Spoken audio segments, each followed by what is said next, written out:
Hello everyone, मैं हूँ मोना मेहता, आपकी नई दोस्त। मैं आपके साथ कुछ ऐसी चीज़ें शेयर करने वाली हूँ जो मैंने खुद एक्सपीरियंस किया है अपनी लाइफ में और मुझे उससे बहुत फ़ायदा भी हुआ है। हम बात करेंगे कुछ योग आसन्स के बारे में, कुछ एक्सरसाइजेस, कुछ diet plan, beauty tips and थोड़ा बहुत कुकिंग एंड एंटरटेनमेंट के बारे में। मैं अपनी लाइफ में एंटरटेनमेंट के लिए डांस करती हूँ। सो फ्रेंड्स, आपको मेरे कुछ डांस वीडियोस भी देखने को मिले, बट आज का वीडियो है योग के ऊपर। आज हम करने वाले हैं सूर्य नमस्कार, सन सैल्यूटेशन। सन सैल्यूटेशन शुरू करने से पहले मैं आपको बता दूं कि इसके कितने फ़ायदे हैं और ये हमें किस टाइम में करना चाहिए। सूर्य नमस्कार हमेशा सूर्य उदय के टाइम करें, जो सबसे बेस्ट होता है। और इस चीज़ का ध्यान रखें कि हमेशा हमारा फेस पूर्व दिशा की तरफ होना चाहिए। इसे सुबह खाली पेट करना सबसे अच्छा होता है, बट आप इसे शाम में भी कर सकते हैं, खाना खाने के कम से कम 3 घंटे बाद। इसका मतलब कि हमारा पेट खाली होना चाहिए। स्टार्टिंग में जो लोग बिगनर्स हैं, ये पहले 3 सेट करेंगे कम से कम, और धीरे धीरे फिर इसे बढ़ाते जाएंगे।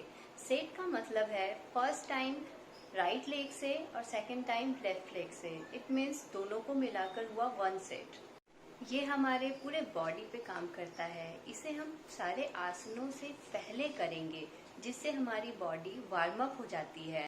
सूर्य नमस्कार करने से हमारी त्वचा पे निखार आता है और इससे हमारे मेंटल और फिजिकल बेनिफिट मिलते हैं। हमारी बॉडी को फ्लेक्सिबल बनाता है, वजन कम करने में हेल्प करता है, अनलिमिटेड बेनिफिट हैं। और हाँ, सबसे इम्पॉर्टेंट बात, अगर आपको किसी भी तरह की बीमारी है, जैसे जोड़ों में सूजन, बुखार, हाई ब्लड प्रेशर, तो आप इसे नहीं करेंगे। और पीरियड्स के टाइम में और प्रेगनेंसी के टाइम में भी हम इसे नहीं करेंगे। चलिए थोड़ा भी देर ना करते हुए शुरू करते हैं आज का वीडियो।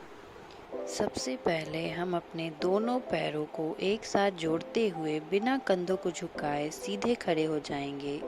इस स्थिति को समस्थिति कहा जाता है। इसके बाद सांस लेते हुए अपने दोनों हाथों को आपस में जोड़ें और अपनी छाती के समीप नमस्कार मुद्रा में ले आएं। इसे प्रणाम आसन कहा जाता है। अब सांस छोड़ें।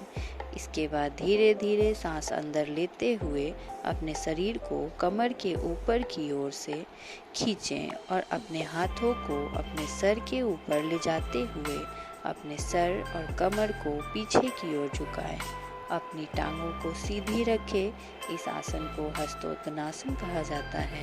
इसके बाद धीरे धीरे सांस छोड़ते हुए अपने शरीर को आगे की तरफ तब तक झुकाएं जब तक आपकी दोनों हथेलियां आपके पैरों के दोनों तरफ जमीन को छू न लें। ध्यान रखें, नीचे झुकते हुए आपकी भुजाएं और आपका सर एक ही साथ में हो। इस आसन को पादहस्तनासन कहते हैं। इसके बाद एक गहरी सांस अंदर लें और अपना दायां पैर पीछे की ओर ले जाएं और अपने घुटने को जमीन पर सटा कर रखें।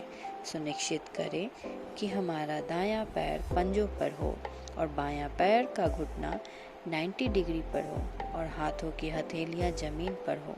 कूल्हे नीचे और थोड़ी ऊपर की तरफ हो। इस आसन को अश्व संचालन आसन कहते हैं।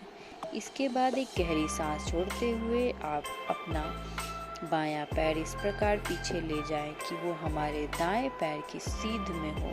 सुनिश्चित करें हमारे हाथ और कंधे सीधी रेखा में हो। साथ ही कंधे, पीठ और नितंब भी एक ही सीध में हो। इस आसन को संतुलन आसन कहा जाता है। इस स्थिति में धीरे धीरे सांस लेते रहें। इसके बाद सांस छोड़ें और अपने दोनों घुटनों को एक साथ जमीन पर रखें और अपनी छाती और माथे को भी जमीन पर रखें। सुनिश्चित करें आपके कूल्हे ऊपर की ओर हो और हमारी कोहनियाँ हमारे शरीर के समीप हो। इस आसन को साष्टांग नमस्कार आसन कहा जाता है, क्योंकि हमारे शरीर के 8 अलग अलग अंग, जैसे दोनों पाँव के पंजे, दोनों घुटने, दोनों हथेलियाँ, छाती और माथा जमीन को छूते हैं, ध्यान रखें कि हमारे शरीर का वजन 8 अंगों पर सामान्य रूप से पड़ना चाहिए। इसके बाद सांस अंदर लेते हुए अपनी पेल्विस को नीचे लाते हुए अपने सर और छाती को आगे की ओर सरकाएं और अपने शरीर के ऊपरी हिस्से को नाभि तक उठाएं। सुनिश्चित करें आपके पैरों के पंजे बाहर की ओर और टांगे सीधी हो। इस आसन को भुजंग आसन कहते हैं। इसके बाद धीरे धीरे सांस छोड़ते हुए अपने पैरों के पंजों को अंदर की ओर मोड़ें और अपने कुल्हों को इतना ऊपर ले जाएं कि हमारा शरीर एक पर्वत का आकार ले ले। सुनिश्चित करें हमारी दोनों टांगें सीधी, हथेलियां जमीन पर हो और हमारा सर भुजाओं के बीच हो। प्रयास करें कि हमारी एड़ियां जमीन को छू सके। इस आसन को पर्वतासन कहा जाता है।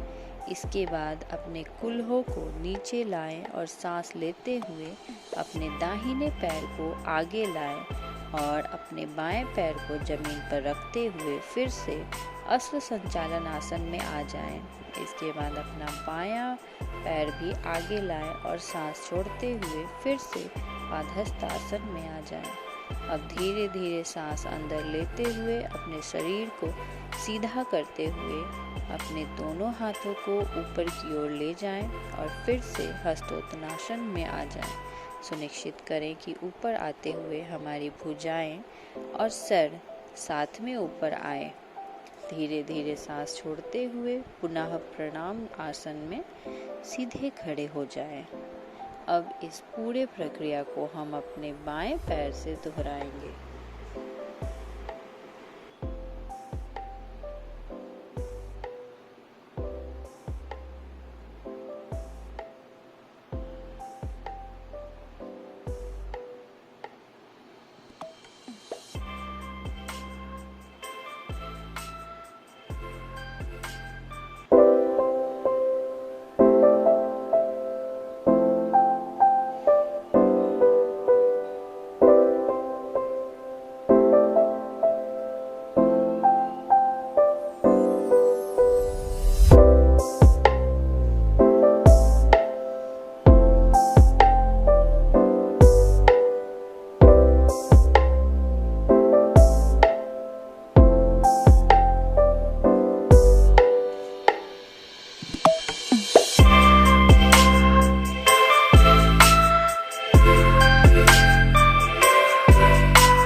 आपको मेरा ये वीडियो पसंद आया और अगर आपको लगता है कि मेरे इस वीडियो से आपको थोड़ा भी फ़ायदा हुआ है तो प्लीज़ मेरे चैनल को लाइक करें, सब्सक्राइब करें एंड अपने फ्रेंड्स और फैमिली में इसे शेयर करें।